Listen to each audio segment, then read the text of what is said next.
Hello, it's me Rafi. আজকে তোমাদের মাঝে চলে আসলাম একটি প্রো ফরমেশন সেটিং নিয়ে।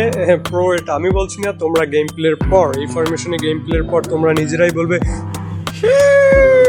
আচ্ছা, যাই হোক, কথা না বাড়িয়ে আমরা ভিডিওতে চলে যাব। তার আগে আমরা বলে নিই, আমরা কিছুদিনের ভিতর 2000 কয়েন বিক্রয় করবো এবং এই 2000 কয়েন তো টোটাল দুজন পাবে এবং এটা পেতে হলে তোমাদের কি করতে হবে এটা বলে দেবো ভিডিও লাইভ। তোমাকে ডিভিশনে টপ করার জন্য শুধু ফরমেশনই না, আরও অনেক কিছু তোমার উপর ডিপেন্ড করবে। তবে এই ফরমেশনে খেলে আশা করা যায় তুমি ডিভিশনে টপ করতে পারবে। এবং আজকে যে টিপস অ্যান্ড ট্রিক্সগুলো দেখাবো তোমাদের, সেগুলো মেনে চললে আশা করা যায় ভালো একটি ফল পাবে। তবে সর্বপ্রথম তোমাদের মনে রাখতে হবে, তোমরা যে যাই ফরমেশনে খেলো এক ফরমেশনে খেলবে। যে 2 দিন পর পর নতুন নতুন ফরমেশন তুমি চেঞ্জ করবে না। হ্যাঁ, প্রথম একটা ফরমেশনে একটু বাজে লাগতেই পারে, তবে সেটা মেনে নিয়ে সেই ফরমেশনে তোমরা খেলবে। প্রথম টিপস হলো এটা।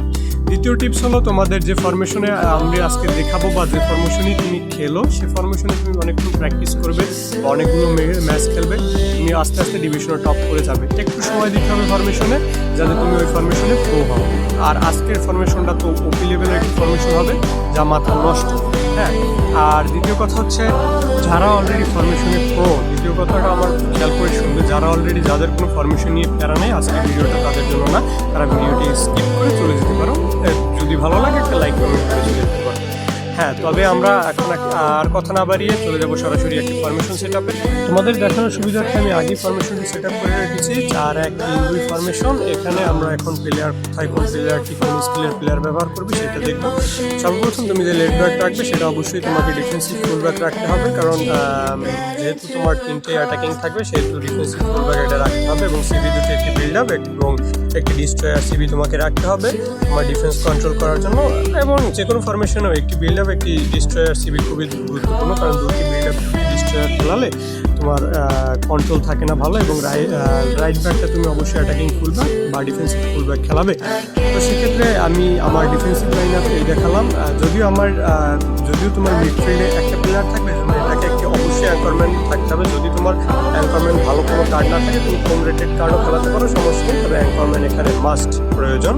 তারপর আমরা লেফট সাইডে অ্যাটাকিংয়ে একটি হোল প্লেয়ার রাখবো, 3টে অ্যাটাকিংয়ে 2টি হোল প্লেয়ার এবং এখানে আমরা ক্লাসিক 10 রাখবো। এবং ক্লাসিক 10 যেটি থাকবে ওটি তোমাকে টপ এমএফে রাখতে হবে।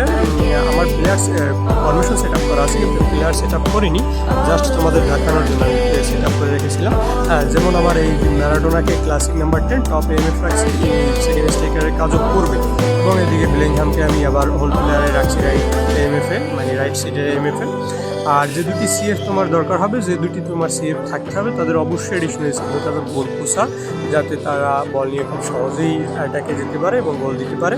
তো এই ছিল আমাদের মোটামুটি আজকের প্লেয়ার অনুযায়ী set up, formation set up. তো এবার আমরা কথা বলবো, আমরা যে গিভওয়েটার কথা বলেছিলাম সেই গিভওয়েটা নিয়ে।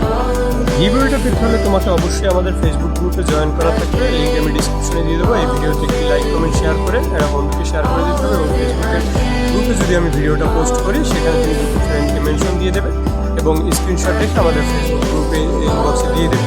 এই তোমার ওই পার্টিসিপেট করার জন্য কাজ। এবং তোমরা যদি ভার্সেস বা কোঅপ ম্যাচ খেলতে চাও, আমাদের মেসেঞ্জার গ্রুপে জয়েন হতে পারো খুব সহজেই। সেখানে আমরা প্রতিদিন টুর্নামেন্ট খেলি, প্রতিদিন টুর্নামেন্টের আয়োজন করি, তোমরা সেখানে পার্টিসিপেট করতে পারো।